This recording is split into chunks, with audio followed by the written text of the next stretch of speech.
Start कर रहा है तो पुराना, और अचानक दुनिया की तीन वॉर हो जाती है, तो ट्रंप का रोल क्या है? अगला प्रश्न है कि दुनिया का अगला जो भविष्य है, ट्रेड का क्या भविष्य है, ब्रिक्स का क्या भविष्य है, क्रिप्टो का क्या भविष्य है, सीबीडीसी का क्या क्या भविष्य है, डॉलर का क्या भविष्य है? ये इतने बहुत सारे प्रश्न। इन प्रश्नों के उत्तर में वो कहना पड़ेगा कि अंग्रेजों ने 1947 में इकोनॉमिक सिस्टम बनाया, तो उस इकोनॉमिक सिस्टम इस तरह से बनाया कि सारा का सारा कोई एक भी पैसा भारत सरकार खर्चेगी तो भारत सरकार को कर्ज के रूप में लेना पड़ेगा। इससे आरबीआई से, तो आरबीआई से भारत सरकार या दुनिया की कोई सरकार या अमेरिका की सरकार किसी भी बैंक की कोई करेंसी छाप नहीं बन सकती। फर्स्ट यूनिवर्सल लॉ, तो फर्स्ट यूनिवर्सल लॉ क्या है? इसे बैंकिंग लॉ, कि दुनिया की कोई भी गवर्नमेंट अपनी करेंसी नहीं छाप सकती, और जिन्होंने भी अपनी करेंसी छापने की कोशिश की उनका मर्डर हुआ। The first person who was murdered was Lincoln, क्योंकि उसने अपनी करेंसी छाप दी। उसके बाद अगर तीन प्रेसिडेंट है जो अमेरिका के, जाके the last president was killed was Kennedy, and the last person जिसको तीन बार अटेम्प्ट टू मर्डर हुआ है वो था ट्रम्प। ट्रम्प के इलेक्शन के दौरान तीन अटेम्प्ट हुए। मुझे नहीं पता ना अटेम्प्ट क्या, मैं अंतर्यामी नहीं हूँ, मैं तो सिर्फ सिग्नल आपके सामने रखूँ। तो हुआ क्या है कि ट्रम्प है जो वॉर रुकवाता है, ट्रम्प है जो ट्रेड की बात करता है, ट्रम्प है जो चाइना के साथ रिलेशनशिप इंप्रूव करता है, ट्रम्प है जो टैरिफ की बात करता है। और टैरिफ का मतलब ये है, ट्रम्प ये कह रहा है कि अमेरिका के 24,000 फार्मर और इंडिया के 8 करोड़ फार्मर का आपस में सीधा ओपन कंपटीशन होना चाहिए, जिसमें गवर्नमेंट को नहीं पड़ता। उनके एवरेज फार्म साइज है 8,000 एकड़, और आपका एवरेज फार्म साइज है आधा एकड़, और वो इक्वली कंप्लीट करेंगे, राइट? बिकॉज ट्रम्प कहता है we don't want war, we want trade. And the terms of trade क्या है कि हमारा डॉलर होगा 87 रुपए का और तुम्हारा रुपया होगा 1 रुपए का। तो असली दुनिया की जो वॉर है, इन्फॉर्मेशन है, वो जो कंट्रोल है, it is not weapon, it is not law, it is currency. तो डोमिनो इफेक्ट है, डोमिनो इफेक्ट होता है ना, वहां से एक चीज गिराओ और पूरी दुनिया हिल जाती है। दुनिया के पूरी की पूरी दुनिया को मॉनिटाइज किया गया, और मॉनिटाइज का पूरे दुनिया के जो मॉनेटरी लॉ है वो एक है, दुनिया की बैंकिंग लॉ है वो एक है। पहले इन्होंने क्या गोल्ड स्टैंडर्ड को सिल्वर में कन्वर्ट किया, सिल्वर स्टैंडर्ड को कन्वर्ट किया पेपर को कन्वर्ट किया,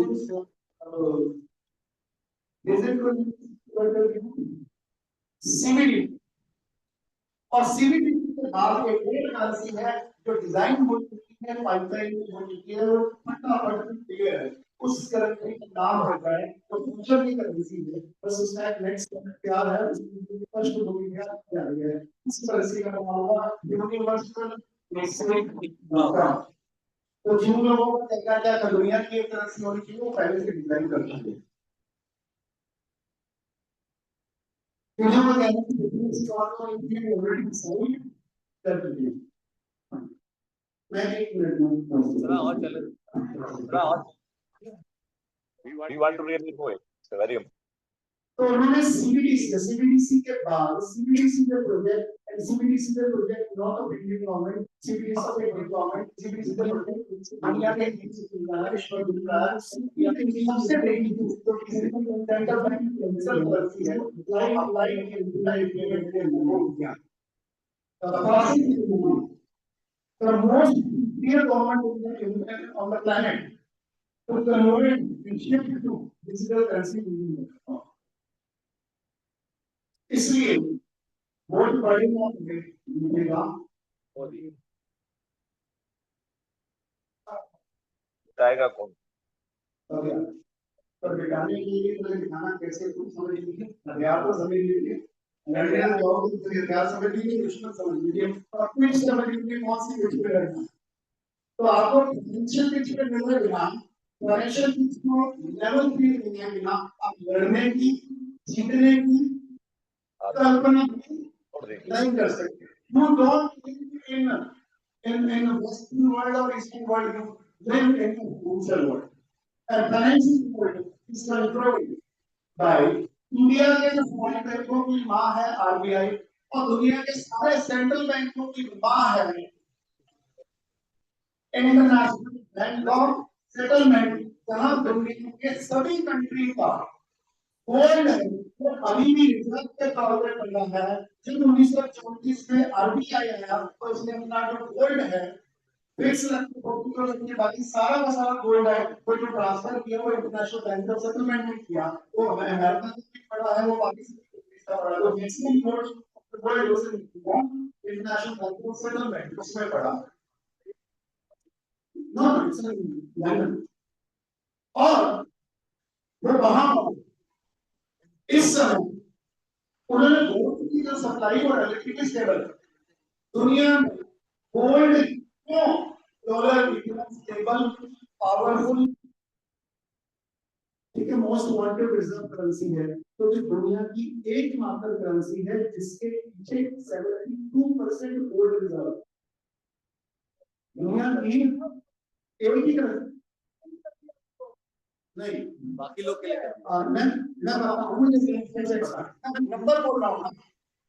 इंडिया के पास विकास जी म्यूट कर लीजिए, इको आ रही है आपकी तरफ से। अमेरिका है 8,000, तो दोनों की इंडिया की कितनी करेंसी का कितना परसेंट गोल्ड है? 707, क्योंकि और वो 7 नहीं बना, मात्रा बढ़ी, गोल्ड की प्राइस डबल कर दी। एक मिनट, क्योंकि कुछ दुनिया की सारी मॉनेटरी सिस्टम में कुछ ऐसे तथ्य हैं जो कभी किसी भी सरकार ने कभी बताए नहीं। तथ्य मैं आपके लिए कह रहा हूं, और ट्रम्प क्या कर रहा है, ट्रम्प और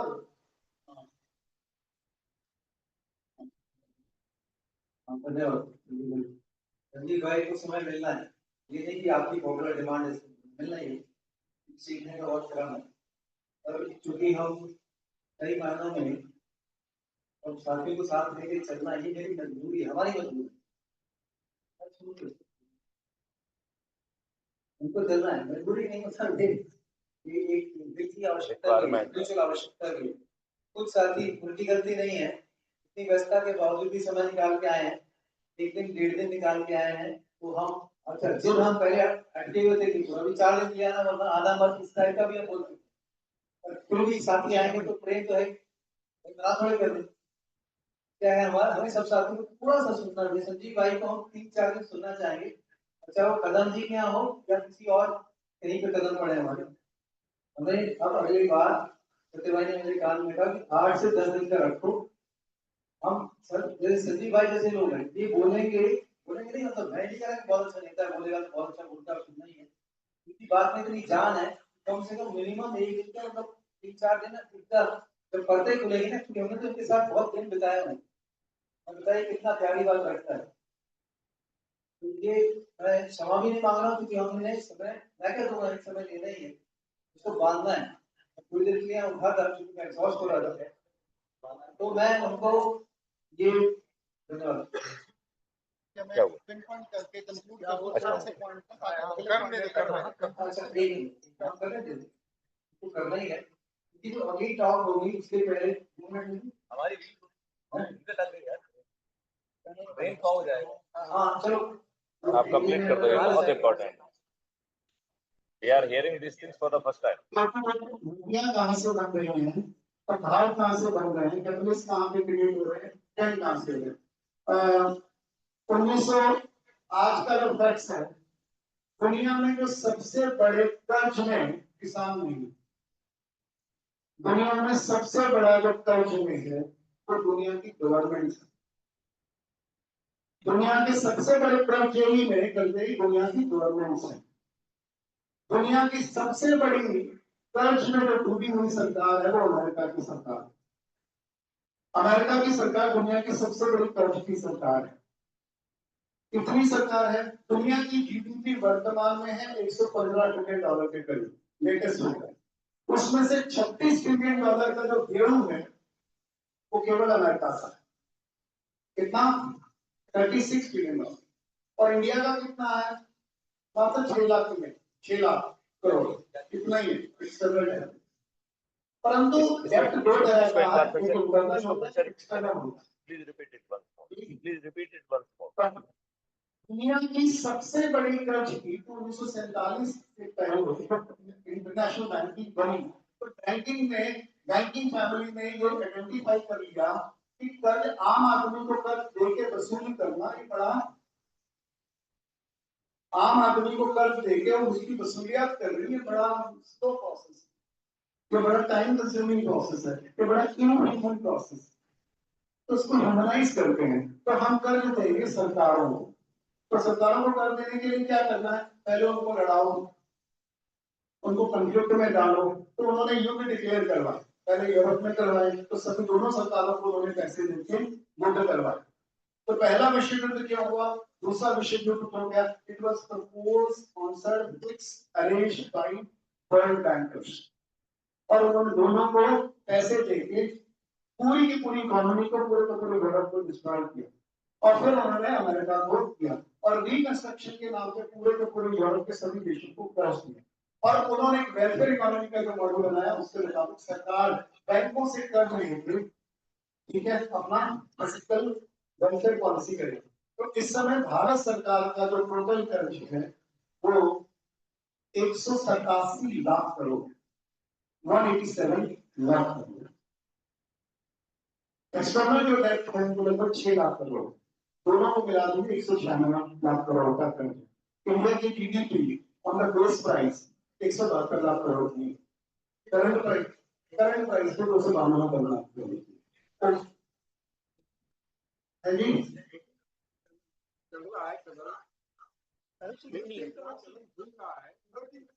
फ्लोटिंग करेंसी, ये जो फ्लोटिंग करेंसी का मैं बात कि वो पैसे, मैं पहले कर्ज बोलूं फिर नंबर आता है।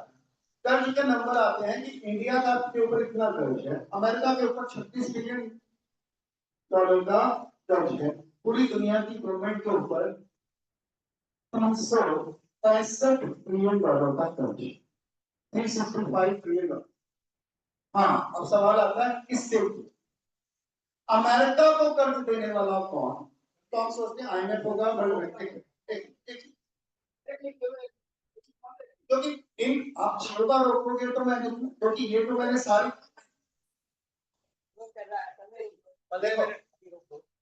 देखो मैं एआई नहीं हूँ, सुनिए मैं एआई नहीं हूँ।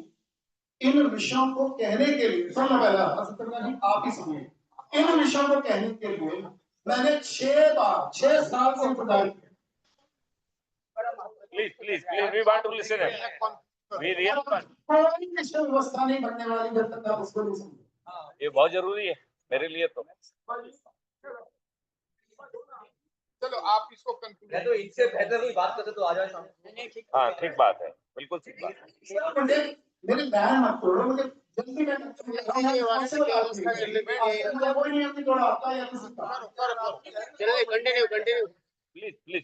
Please continue. आजकल करंट, क्योंकि इस बैकग्राउंड के बिना इन तथ्यों को नहीं समझ सकता कोई। करो आप करो। Please do that. इसके अंदर नहीं समझ सकते। 365 ट्रिलियन डॉलर का कर्ज है पूरी दुनिया को, ये कर्ज दिया किसने? और वो पैसा आया कहां से? क्योंकि पूरी दुनिया का जो टोटल जीडीपी है वो 115 ट्रिलियन है। तो कहते हैं कि वर्ल्ड बैंक ने दिया होगा, आईएमएफ ने दिया होगा, इंटरनेशनल बैंक ऑफ रिकंस्ट्रक्शन ने दिया होगा। भाई उनका टोटल बजट 1 ट्रिलियन का है, तो वो कहां से देंगे 36 ट्रिलियन और 365 ट्रिलियन?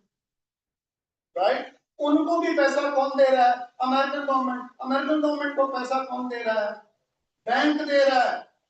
और बैंक कहां से पैसा ला रहा है? Because they can print money in finite number. जो आप कह रहे हैं कि उनको कोई बेस रखने की जरूरत नहीं है, तो वो कोई बेस रखे बिना जितना चाहे ऑन डिमांड उतना पैसा छाप सकते हैं। तो डिमांड कौन करेगा? गवर्नमेंट करेंगी। जो गवर्नमेंट डिमांड करती है वो बॉन्ड इश्यू करती है।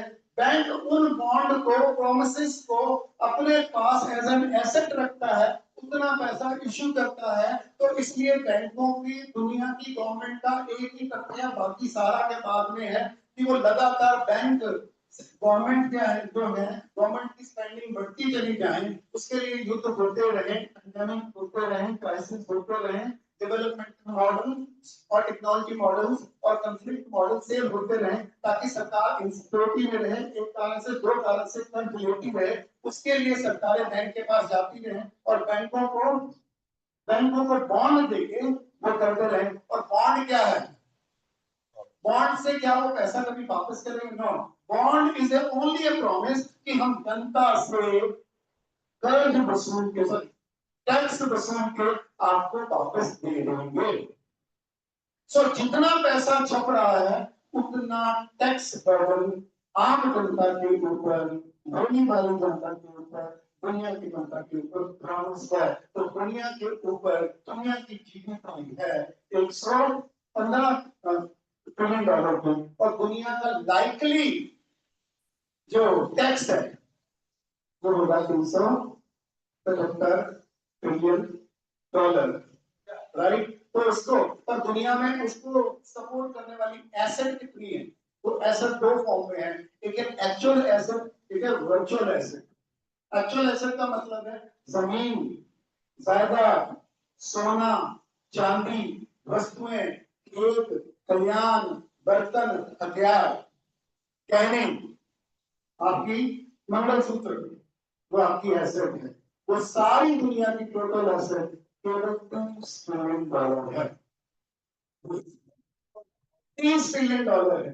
और दुनिया में जो टोटल पैसा है, जो वर्चुअल है, वो 1000 ट्रिलियन डॉलर है। यानी 3% रियल एसेट है, 97% वर्चुअल एसेट है, जो हवा में एक प्रोमिसरी नोट के तौर पे छापी जा रही है, उसकी कोई लिमिट नहीं है। और बैंक ये छापते रह सकते हैं, और उसके लिए उनको कंडीशन तैयार करनी पड़ी है। और उनकी कंडीशन है क्राइसिस, वॉर, कंफ्लिक्ट्स और इकोनॉमिक मॉडल। और सरकारें का कोई काम नहीं है इनको, उन पॉलिसीज को एक ठेके के बीच में, एक कर्ज के बीच में लोन में कन्वर्ट करना। और उसका जो अल्टीमेट जो फेयर है वो कंज्यूमर नहीं है, वो किसान है। क्योंकि जो एसेट और है वो प्रोडक्शन से आता है, और प्रोड्यूसर दुनिया में केवल किसान है।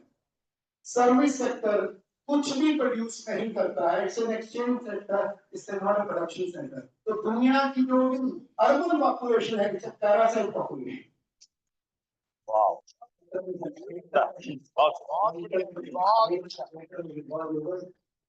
तो सुनता है कि इतने पॉपुलर हमारे साथ ही किया जाए, इंटरमिशन। किया जाए। आचार्य रविंद्र भाई साहब को जाना है, ज्यादा रिक्वेस्ट करूंगा थोड़ा सा गाइड करें। इतने सुंदर वक्तव्य खोल दिए हैं, इतना जबरदस्त एक कैनवास खोल दिया है। अब आपकी गाइडेंस के लिए होते हैं वहां पे जाता हूँ, क्योंकि आपको जाना है ना, इसलिए मैंने बीच में संजीव भैया को रोकना पड़ा। पर वो इंफॉर्मेशन समझिए, पार्ट 1 फिनिश, पार्ट 2 संजीव को जारी रहेगा। ऊपर रोक नहीं सकते हम, चाहे नहीं तो रोक नहीं।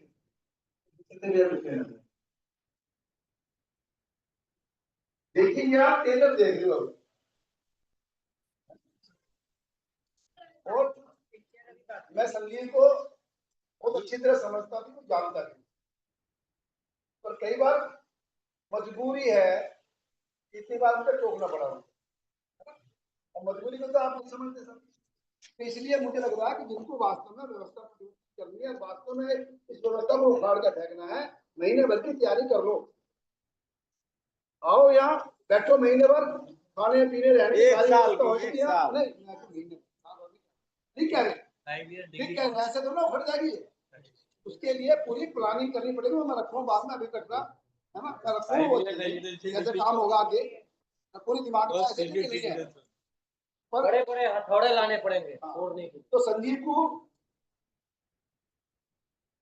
विवेकानंद को, श्याम को, जिसको भी बुलाया आज यहाँ, देवेंद्र बुलारा को, है ना, इन्होंने जीवन लगाया ना, जीवन लगा रहे हैं, तो इसलिए मेहनत करता था। मुझे पता है, एक मीटिंग देख रहे, हमने तो 50 मीटिंग ऐसी करवाई, 2,000 3,000 लोग हैं, घूमते हैं बैठ के, है जैसे राजेंद्र दीक्षित के चुंबक थी ना, लोग हमें हटा देते हैं, बोलने दो, है ना, वो होता है।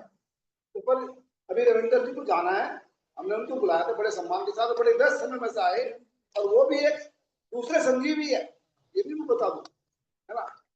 मैंने क्या है एमटेक भी की और पूरे दर्शन शास्त्र भी बड़े सारे, है ना, और हमारे साथ बहुत साल से हम साथ मिलकर काम किया। तो उनको जाना है इसलिए हमें रोकना पड़ा, क्योंकि हम चाहते कि 10-15 मिनट को बात करें ना, अपनी बात को रख के, एक परीक्षा हो जाए आपको, बाद में काम बाद में होएगा। गोविंद सर जी हमें गाइड करेंगे, how do we come out of this morass, ये जो कीचड़ में हम फंसे हुए हैं। संजीव भाई ने बहुत अच्छा प्रदर्शन किया, गाइड, धन्यवाद। My apologies to Sanjay ji, इसी प्रकार से मैं ही अरेस का आपका उत्तर का कारण हो गया और मेरी भी मजबूरी जाना है। वैसे जितना आपके सामने बातें आई है, स्थिति कितनी गंभीर है आप समझ ही सकते हैं। इसका बहुत है, जैसे सत्यभाई ने कहा और आपने संजय जी ने कहा कि कई दिन लगेंगे इसको पूरा विस्तार से बताने का। और ये बहुत बड़ी बात है कि हमारे बीच में एक व्यक्ति है जो सारे डाटा के साथ तैयार है। बड़ा असेस करने के लिए मैं थोड़ा सा बात को आगे बढ़ाऊंगा, जहां तक संजीव जी ने बताया है थोड़ा सा आगे बढ़ाने की कोशिश करूंगा। अभी तक क्या हुआ है ये बात आपके सामने आई और इसको समझना बहुत महत्वपूर्ण था। अब बात यह है कि अब आगे क्या होगा। एक बार तो सोचते सोचते मुझे भी अच्छा सा हो जाता है, जो एलाइट पीपल है, जो बैंकिंग को बैंक्स को चला रहे हैं, पीछे से फंड कर रहे हैं, उनके पास इतना अथाह संपत्ति है, वो चाहे कुछ कंट्रोल कर सकते दुनिया में। इसके बाद भी ये लूट चालू है, यानी कहीं तो सीमा आनी चाहिए ना। इतना कमाया और इतना सब कुछ हो रहे हैं, अभी भी ये क्यों यानी लूट का आगे चलाते जा रहे हैं। और कितना कमाना चाहते हैं ये, क्योंकि उनका तो चल ही रहा है और हम तो आराम से सो रहे हैं। तो वो सीमा भी हमें समझना होगा, जो मुझे समझ में आती। हालांकि इसके पीछे बहुत इतिहास भी है, उसको मैं नहीं जाऊंगा। सिंपल सा मुझे लगता है कि इनकी उत्पत्ति, अभी जो लोग थे यूरोप के थे बेसिकली, और यूरोप में वो जम नहीं पाए क्योंकि वो वहां की परंपराओं से उनकी चिंतन और उनकी सब चीज विपरीत था। तो खाली भूमि अफ्रीका में मिल गया, वहां जाके सेटल हो, पर वो भी उनके लिए अनुकूल है। अफ्रीकन कंडीशंस इतना ज्यादा वेरिएबल है, वहां जीने की कोई कंडीशन नहीं है भौगोलिक, जो भी बहुत अच्छी स्थिति है पृथ्वी, और जीने के लिए सबसे अच्छे कंडीशंस भारत में।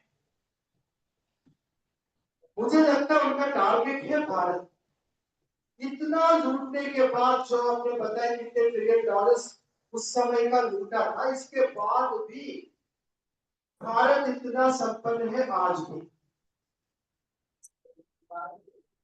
इसको पूरी तरह से जब वो समाप्त करेंगे संपन्नता को, यहाँ के लोगों को गुलाम बनाएंगे, तब जाके वो यहाँ आके सेटल कर सकते हो। कि अंतिम जो दृष्टि है, मुझे लगता है संजय जी भी सिद्धार्थ, एक तो आप भी इसमें साथ, तो उनका टारगेट है कि भारत की सारी संपत्ति, जितने नेचुरल रिसोर्सेस यानी जितनी जमीन है, जितने खान है, जितनी सोना चांदी पड़ा हुआ है, कई बार सरकारों की तरफ से वो आता है ना, आप अपने जो गोल्ड है घर में वो गिरवी में रखो, बैंक में पैसे दे दो। मंदिरों से भी अलग किया जाता है कि अपने गोल्ड जो है बैंकों में रखो और पैसे दो, डेवलपमेंट काम करो, यानी जो भी छुपा हुआ निकालने में लगा हुआ है। तो ये अभी क्या है, वो लूट रहे हैं, तो लूटने का एक 0.0001% आपकी सुविधाओं में दे रहे हैं, जिससे कि आपके पंखे चल रहे हैं, लाइट चल रही है, आपके रोड बना हुआ है, आप सुविधापूर्वक जी रहे हैं। आपको ज्यादा दिक्कत ना हो, ताकि बहुत बड़ा कोई क्राफ्ट खड़ा ना हो। पर जिस दिन जो है ये जो आपकी वर्तमान डेवलपमेंट आप जिस पे आप जी रहे हैं, एक प्रकार से क्या बोलते हैं, ताश की जो पहल बनता है ना, उस प्रकार कब गिरेगा कुछ पता नहीं। जब गिरेगा तो एकदम गिरेगा और एकदम आपको लगेगा कि हम क्या था क्या हो।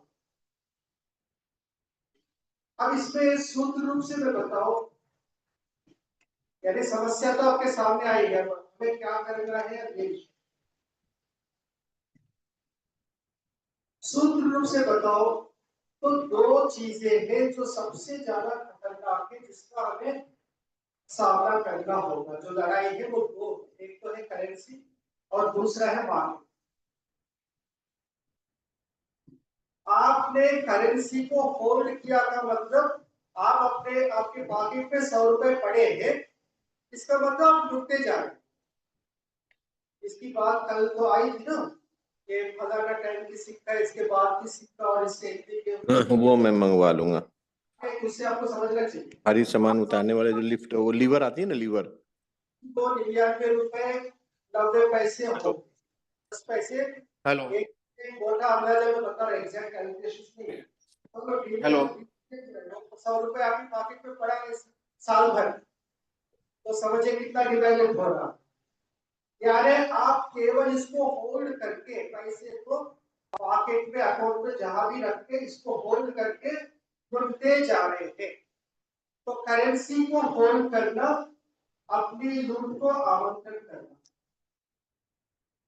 अब इसका उत्तर है कि आप करेंसी की जगह रिसोर्सेज को होल्ड कीजिए, विशेषकर नेचुरल रिसोर्सेज। आपके पास पैसे हैं, गोल्ड गॉड मत खरीदिए, दूर मत कीजिए, गोल्ड खरीदिए, लैंड खरीदिए, उन असेट्स को खरीदिए जिनका कीमत घटेगा। भवन बंगला कार ये नहीं, ये तो कीमत तुरंत घट जाए। और दूसरा, विनिमय करते समय करेंसी का कम से कम प्रयोग हो, बहुत कठिन है।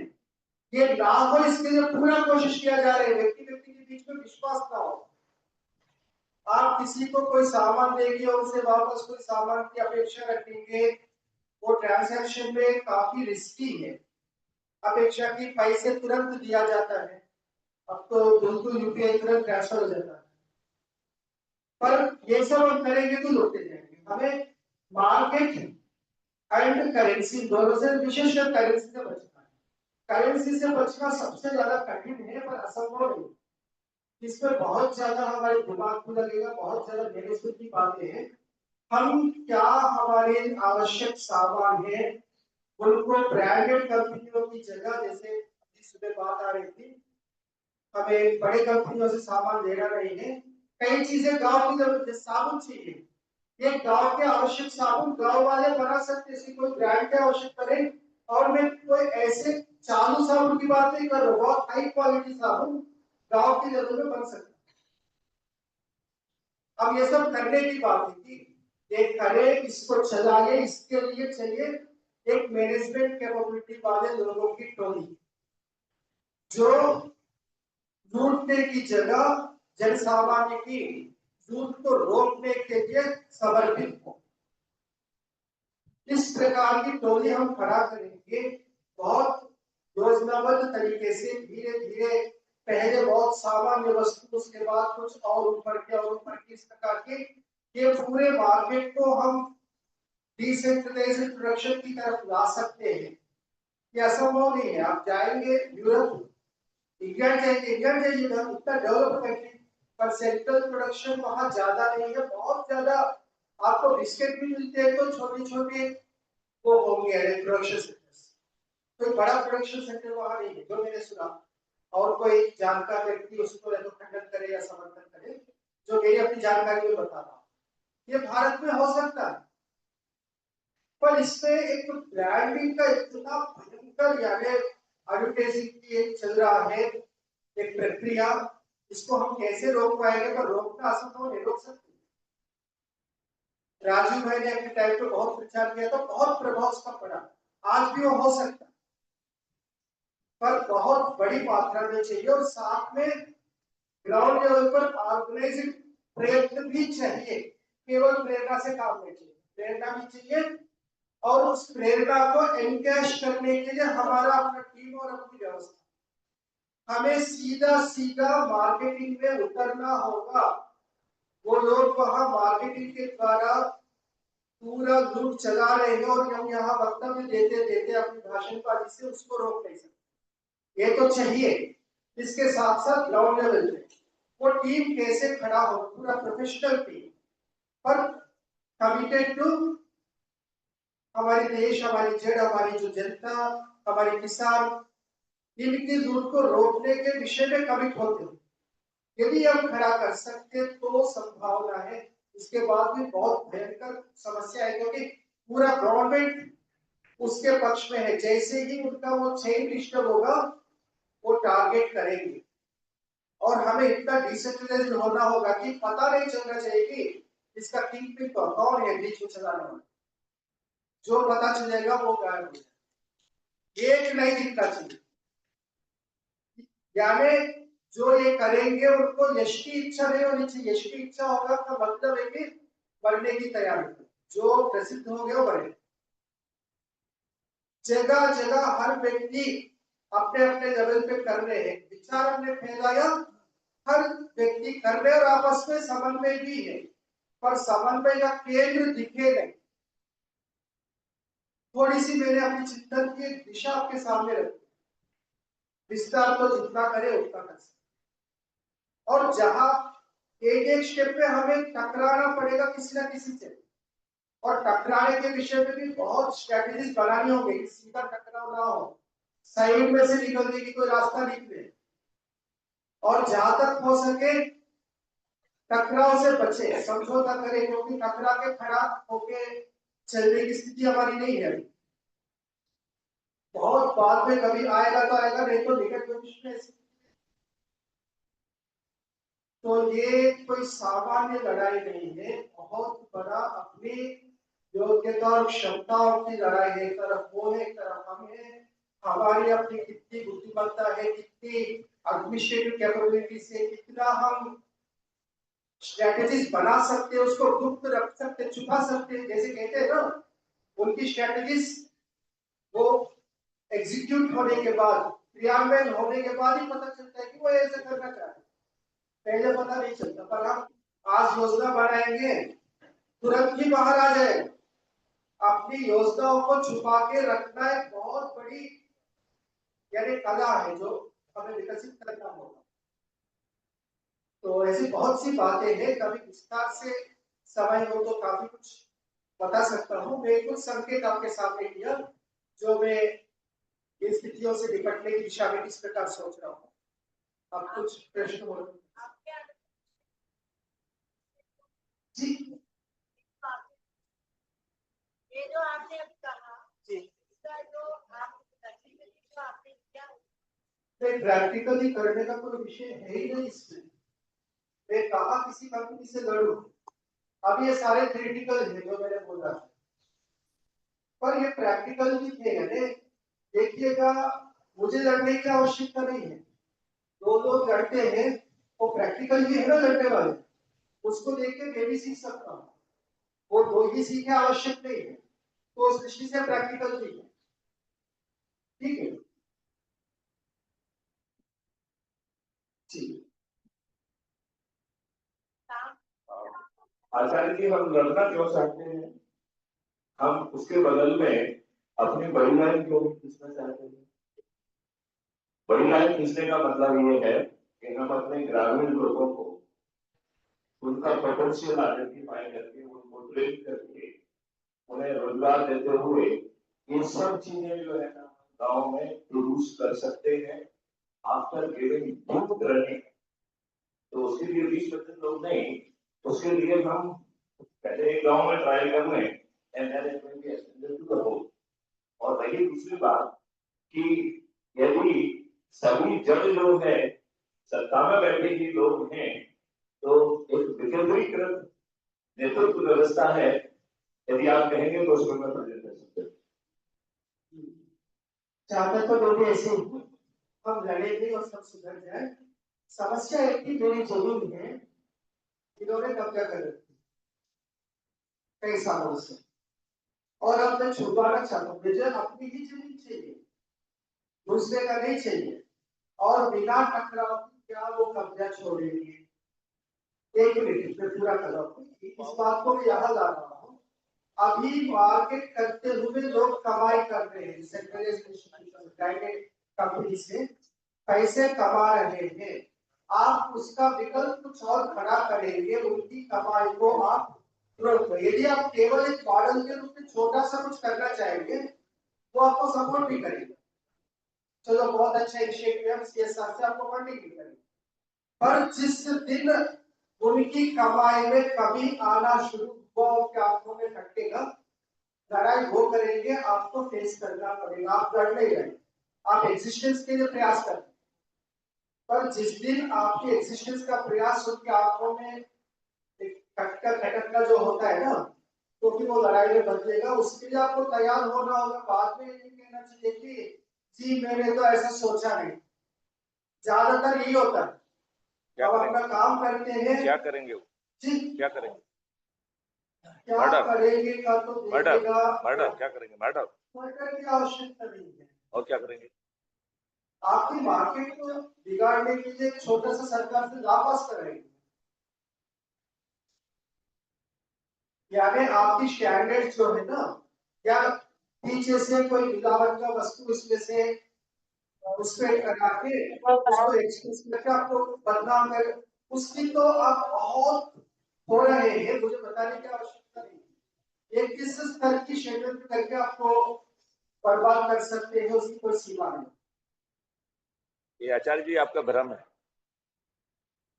मैं भी चाहता हूँ कि मेरा भ्रम हो, मेरी भी इच्छा, हार्दिक इच्छा यही है, पर यदि भ्रम ना हो तो क्या होगा वो आपको सोचो। हम यहाँ एक कहावत है कि पहले जो बुरा है उसको सोचिएगा, उसकी तैयारी रखिए, अच्छा हो तो बहुत अच्छा, वे जो बुरा हो सकता है उसकी बात करना, ठीक है, हम माइंड ऑफ डिफरेंस हो सकता है, लोग बात करें। आप आचार्य जी अभी हैं तो आप तो हमारे ग्रुप में हैं, शासन वाले ग्रुप में आपने अपने आप को दिया था, आप तो हमारे ग्रुप में आने वाले हैं। मैं एक बात और कह रहा हूँ, अच्छा तो आप नंबर दीजिए, आपसे फोन पे बात करेंगे। बता दें, जिससे कि उनका मालूम हो कौन कौन जा रहा है, एक साथ भेजे जाए,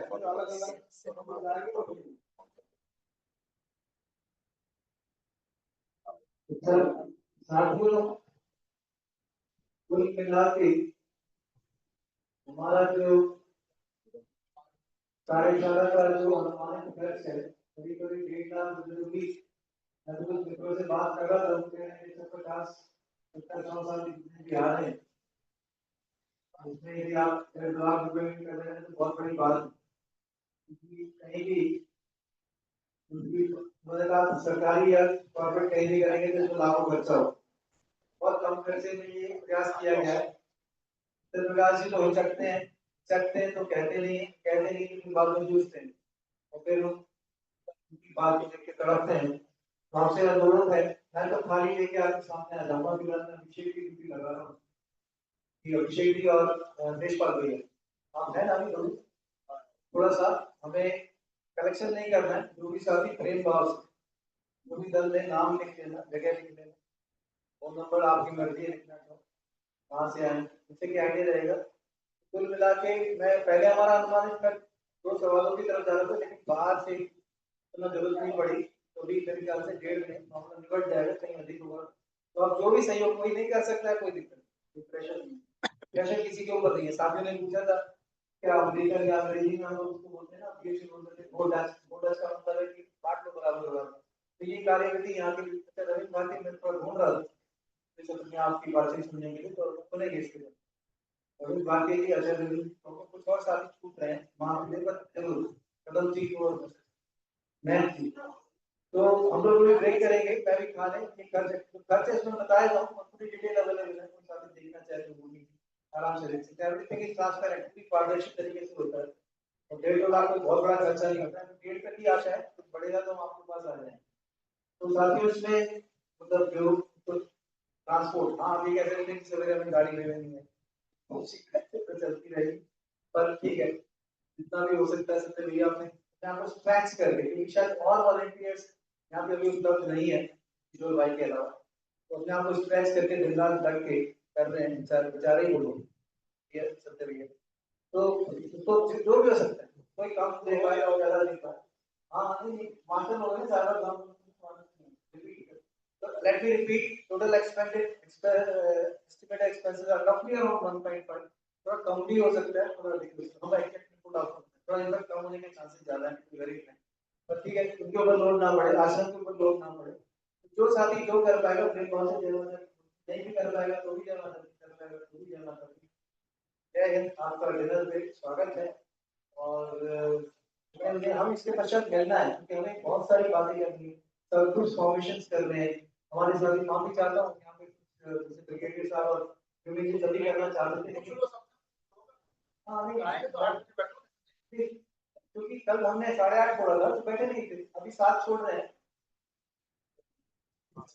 हाँ जी बैठ सकते हैं हम, जाना है सभी को, एक ही आदमी बोला अरे भैया बोल रहे हो जान है एकदम जान, मैं अब अर्बन नहीं रहा इससे जान, आप जो कोई आप जा रहा है कल जा रहा है, आप पर डे का अंदाजा दे दो क्या पैसे डाल और कौन से अकाउंट में डालने अकाउंट नहीं ये अच्छा उससे डालेंगे यूपीआई से डालेंगे, कोई अच्छा डाले तो यदि कोई कैश देना चाहते हो तो अभिषेक जी और देखपाल जी हेलो तो बोलते थे राम राम शनाम बोलते थे, अबे अभिषेक तुम सब जानते हैं बोलो तुम भी खड़े, अरे यूपीआई नहीं, अच्छा किसी चलो यूपीआई मैं फिर अपना ऊपर बोलूं, चलो नहीं कैश देना हो तो देशपाल भैया फिर से खड़े जाओ, शक्ल पे सब लोग हाथ ऐसे बात वेट कर दो, कैश देना हो तो इनको, और मेरा जो व्हाट्सएप है जो कि लगभग आप सभी जानते हैं, सत्य भैया ने कहा है कि मैं उसको ऑफर कर रहा हूँ, उसमें जो भी आप जानना चाहते हैं नाम के साथ में बता दीजिएगा, मैं सत्य भैया को ऑफर दे दूँगा, हाँ सिर्फ व्हाट्सएप है ना जो मेरा नंबर है ना, अच्छा अकाउंट नंबर, अच्छा ठीक है किसी का अकाउंट नंबर चाहिए तो आप पर डे का एवरेज भी बता दो, हमने भी कुल मिला के दादा 4-4.5 दिन की पूरी कार्यशाला रही, हमारा 1.5 के ऊपर खर्चा शायद ना जाए, कुल 100 साथी थे, 100 में से 50-60 अभी बचे हैं, पर डे का 1000 है हाँ अरे राम राम इतना मरवाओगे क्या, कुल मिला के प्रति व्यक्ति पर डे बताओ, पर डे, अच्छा पर डे का बताना बड़ा मुश्किल है, आप समझिएगा सर इकट्ठा बता दो ना, 100 अच्छा सुनिए मैं इतने प्रश्न पे ना आइए क्योंकि बुलावा मेरा मैथमेटिक्स आगे हो जाएगा, हम क्या कह रहे हैं, अच्छा ये भी समझिए कि पहले 100 साथी लगभग टच किए, रजिस्टर में बता देंगे, कुछ भाई लोग चले गए मैंने ग्रुप में डाल दिया, कुछ डालेंगे, ज्यादा हो गए तो उसको अगली कार्यशाला में यूज कर लेंगे, देख लेंगे आपसे अनुमति ले लेंगे, मुझे लग रहा है कि प्रति व्यक्ति 1,500-2 हजार का कंट्रीब्यूशन आ जाएगा लगभग प्रति दिन के हिसाब से 300-400-500 ग्राउंड बैठेंगे तो इतना चल जाएगा, कोई ना आप तो बोल दो पर डे, अच्छा 500 पर डे नहीं कुल बता दिया ना, पर डे पर ट्रेन बिल 500, अच्छा ठीक है ब्रिगेडियर सर जैसा आप कह रहे हैं तो आपको जैसे देखो आराम कर बात हमें हमें कोई किसी का जोर नहीं, कुछ जोर पड़ेगा तो सत्य भैया रोकते हैं आपको खड़े हो जाएंगे उनके साथ हो जाएंगे, सीधी सी बात है, उसमें क्यों बोलेगी चलो खाने का टाइम हो गया है, हाँ तो भोजन के लिए आप आमंत्रित हैं, इसके पश्चात 1 घंटे बाद करके आ जाइएगा, बातचीत अनुसार दूसरे चलाएंगे। देखिए अनेक लोगों ने पूछा था कि इसका खर्चे का कैसे करेंगे, है ना, अनेक लोगों ने पूछा, हमने कहा कि